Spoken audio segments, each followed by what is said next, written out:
Alors vous avez créé un dossier InDesign jour 3, vous avez mis mon zip dedans, vous l'avez dézippé, vous avez ouvert le image ancrée -12.idml. Est-ce qu'il vous met un message police manquante? Chez certains parmi vous, il n'y a pas le Adobe Garamond Pro installé. Est-ce qu'il vous l'a mis ou pas?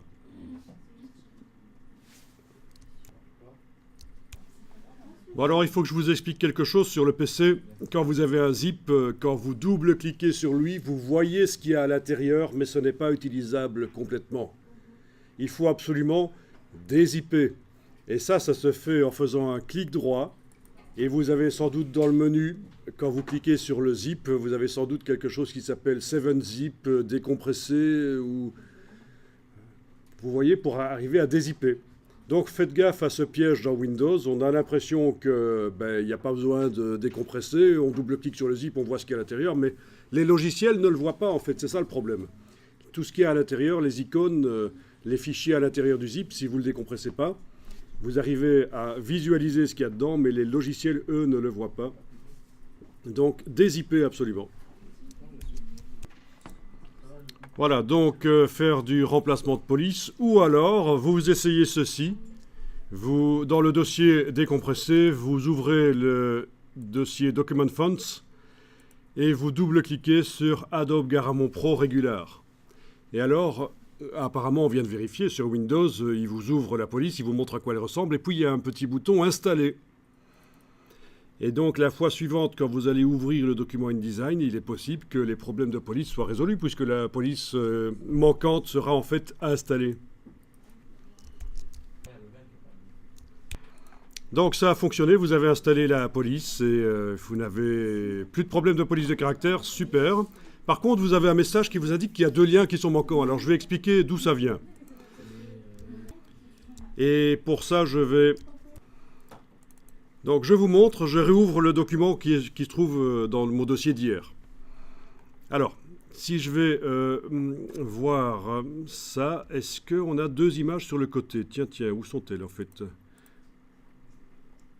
Ben non, il n'y a pas 2 images sur le côté, dans ce document-là. Bon, d'où vient le problème des 2 liens manquants qui vous indiquent? Ça, mystère. Quand vous allez dans la palette liens, vous avez 4 liens et il n'y a pas de point d'exclamation à côté chez vous. Hein. Il ne vous indique pas. Ah tiens, ici, il y en a quand même 2. Ah, c'est dans le gabarit. En fait, oui. Regardez, dans la palette liens, il est indiqué que c'est dans le gabarit A quelles sont ces images, sur le côté du gabarit A. Bon. Donc, pas de panique du tout, c'est pas important. Ce sont juste des images qui n'ont pas été mises dans l'archive. Parce que, voilà, si je double-clique sur le gabarit A, elle se trouve là. Si vous double-cliquez sur le gabarit A, vous allez peut-être trouver à cet endroit-là des blocs vides. Les images n'y sont pas. D'accord. OK. Alors, je vous explique un truc ici, on ne va pas le tester, mais je vous explique. Quand vous faites un assemblage, un archivage de vos documents, les images qui se trouvent en dehors des pages ne sont pas incluses dans l'archivage. Sauf si vous faites ceci. Fichier, format de document. Fond perdu et ligne bloc. Vous mettez une ligne bloc. Ne le faites pas ici, je vous montre juste que si je mets une ligne bloc à 150, qui doit être le maximum en fait, j'ai un cadre bleu qui apparaît, c'est la ligne bloc, qui en général est moins grande que ça. Ça sert à mettre sur le bord des pages des informations pour l'imprimeur, pour notamment des échantillons couleurs ou des instructions de pliage ou des choses comme ça. Et alors, si les images touchent ne fût-ce que partiellement cette ligne bloc, elles seront dans l'assemblage, elles seront dans le dossier lien. Donc si elles sont ne fût-ce que comme ça, ça va marcher, elles seront dedans. Toutes les images qui sont en dehors de la zone de ligne bloc, trop loin de la page, celle-là ne sera pas dans l'assemblage. Voilà, donc ça c'est la petite astuce. Ça explique pourquoi elles n'ont pas été intégrées dans l'assemblage que je vous ai refilé. La ligne bloc, je ne l'avais pas encore agrandie au moment où j'ai fait l'assemblage. Donc je vais remettre la ligne bloc à à une valeur normale ici, parce que sinon on va l'avoir en permanence et on ne va pas comprendre.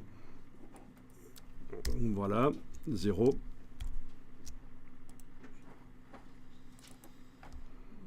Ok, donc tout s'explique et c'est vraiment important de comprendre quand vous avez quelque chose de bizarre qui vous arrive là dans InDesign.